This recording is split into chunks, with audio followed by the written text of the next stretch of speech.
Can you share a bit about your personal journey? Sure.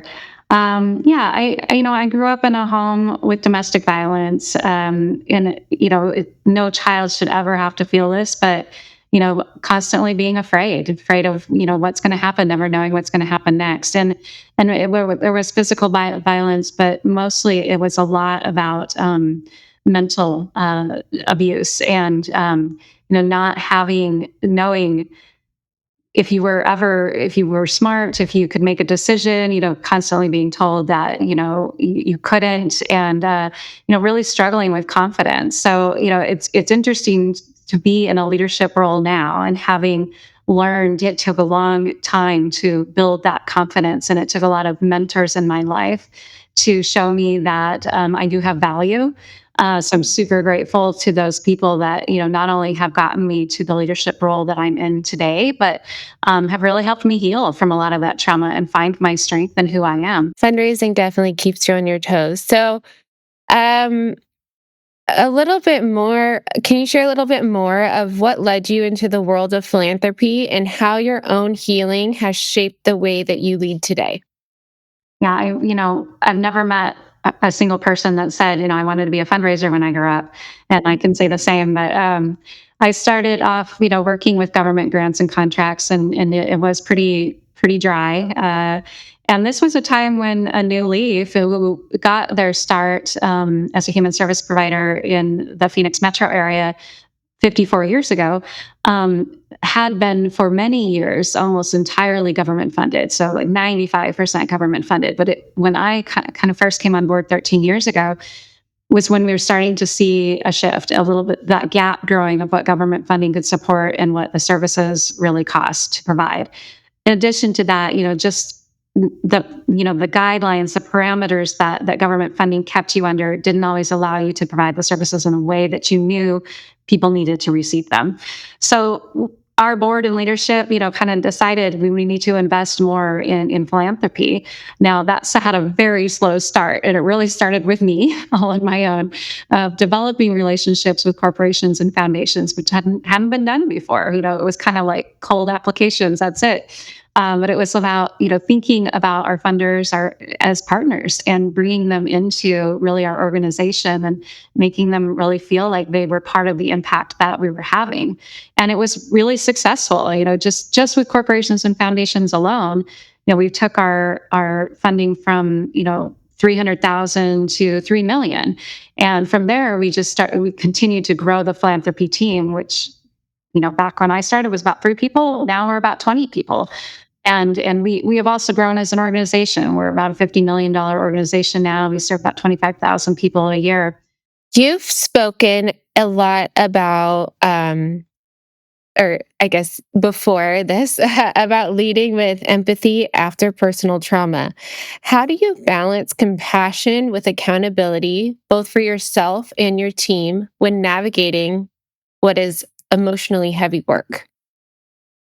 Yeah, with the nature of the services that our organization provides, especially I think domestic violence, having to talk about some really hard stories, and the immense need that we can't always fulfill.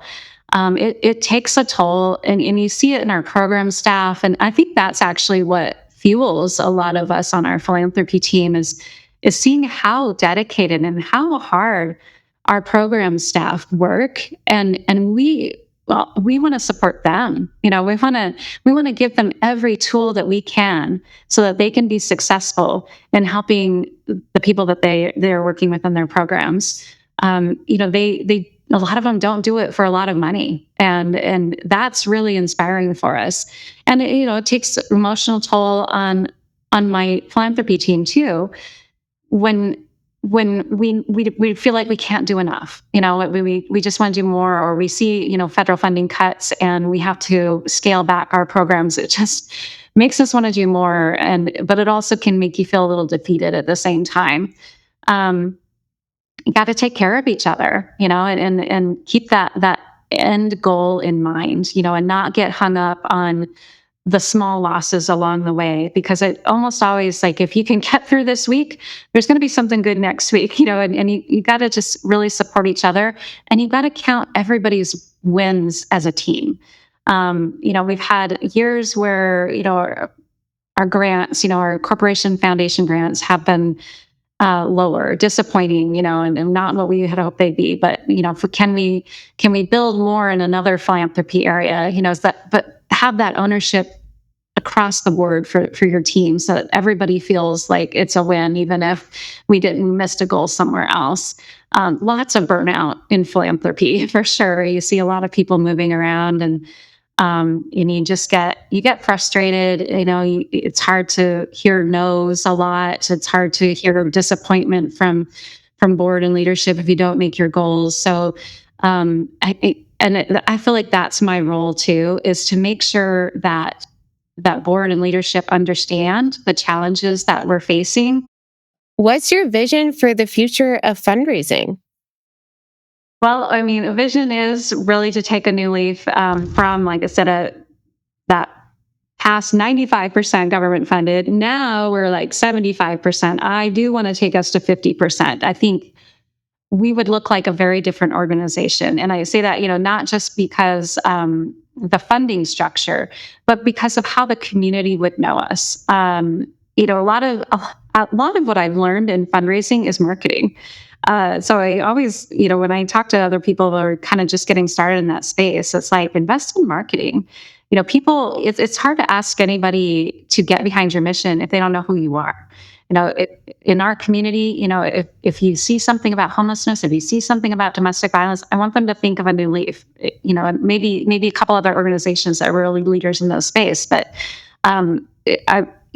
really investing in marketing and thinking about how knowing who your donor is. It's the same concept as marketing. Like, who's your target audience? Who's your donor?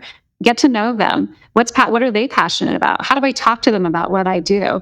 So I think, like, the future for a new leaf, I think, with more emphasis on philanthropy, really looks very different in the community. I'm very excited about that.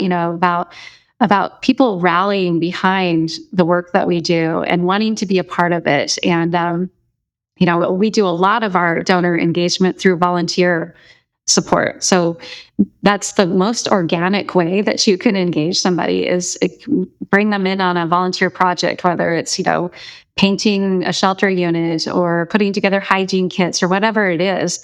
They're doing something hands-on. They're falling in love with your mission, and then you can turn them into a donor. So I want the community, to feel like they're a part of our organization, not just with the financial contributions that they made, but the fact that they've been in our programs, they've met our program staff, they've helped our program staff deliver those services.